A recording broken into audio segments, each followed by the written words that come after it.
I wanted to show you guys some of the tips and tricks that I used in order to install the Zwift Cog on my Wahoo Kickr Move. In this video, I'm going to show you guys some of the things that caught me up with this install. The videos from Wahoo and Zwift made it seem really simple in order to get some of these parts on. However, I am not mechanically savvy, but I experienced a ton of setbacks and items that kind of caught me out. So, unboxing, that part's easy, straightforward, self-explanatory. Taking the arms out, easy, self-explanatory. Before you actually put this on the floor, though, I believe that it's mismatched in regards to the order of operations. You should look at the feet that you want, which is found later in the instructions, and change those before you put your bike on or do the following like mounting steps. So the large feet are for people that are 180 pounds or greater, medium feet, and then I think small feet was for like 120 pounds or less. And that will control the side-to-side movement here with this. All right, so now you got that, and whenever you get your Wahoo Move, it is going to come with a 11-speed cassette. Before you get super excited that you're ready to put your Zwift on and get ready to start using your Wahoo, you need to make sure that your bike is made for a 11-gear cassette. Also, you need to know the difference between if you're on Shimano, SRAM, or one other one, because the one that it comes with, if I'm not mistaken, is a Shimano. I'm not the best or most savvy cycler. I do almost 90% of my riding on the Peloton as compared to actual bike itself. So I don't get to use my gravel bike as much, which is why I'm using this trainer, because the times I do use it, I want to be versed in this seating position. By the way, if I did something wrong or if I got any information incorrect, please let me know down in the comments below so that other people don't make the same mistake, and I'm a noob, so give me some leeway here.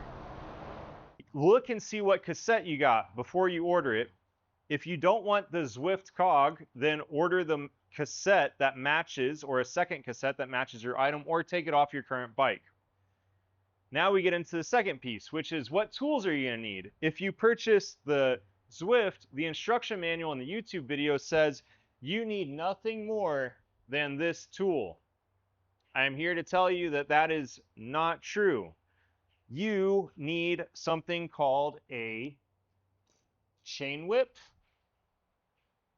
and this other piece, which has a 40 has a bunch of teeth on it that click into where you're removing your hub. You will also need, or I highly recommend you look into getting something that they call a flat wrench from Park Tools. These are extremely thin wrenches because in order to get this off, you need to have a good grip with a lot of leverage, and this tool is not giving it to you. Show you guys exactly what that process looked like for me. And tell you what, I had to give it a lot of elbow grease. In the videos, it shows that this is just as simple as doing it with your hand or an easy little quarter turn. To let you know, that is not what I experienced whenever I was doing this. Also, I used a Pro Bike Tool torque wrench. From this, I had to set the torque wrench specs to 15 Newton meters, and I used my through bolts and did that. If you're interested in getting either of these two tools, I didn't purchase the Park Tool ones. I got the ones off Amazon because I don't use them too frequently. I link them down below in the description. But that is what you need to actually get your Zwift Cog on.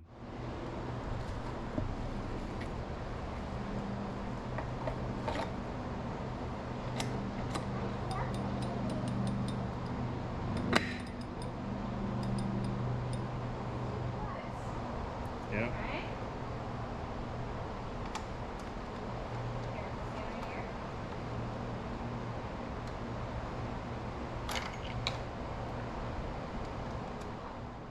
After you get the hub off and you get the Zwift Cog on, you put the spacers back through. The Wahoo instruction manual is extremely clear in regards to that. They give you what you need. If you have SRAM brakes, they claim that, or they being the internet, has a SRAM brake pad caliper adjuster. Well, essentially, it keeps it open so that whenever if you accidentally squeeze your brakes, or if your kid comes by and hits your brakes, that you don't lock them up or bind them. I put the one they provided with just the same like bread clips, the bread ties. Put the bread ties in there, and I got it there, so it's just sitting in there pretty snug, but it's not clicked in with the official SRAM uh, brake gap plate. All right, so that was all the sticking parts that I had. The videos online made it seem a little bit too easy. I'm going to link both of the ones that I did reference in this video so that you can see what I looked at. I hope that this is clear for you, at least gives you confidence. If you're really caught off guard with that 14 bolt, I used a pair of vice grips to get it off. It was bad for the bolt, but I needed something to go because that tool wasn't doing it. So I hope this helped you guys out. Hope that you get set up. Hope that you get stoked on your new Wahoo Move. And I know I am. I'm excited to ride it. So I'm going to be doing the next video will be for my very first Zwift experience. And I'll see if I'll be getting in a Zwift race by this weekend. So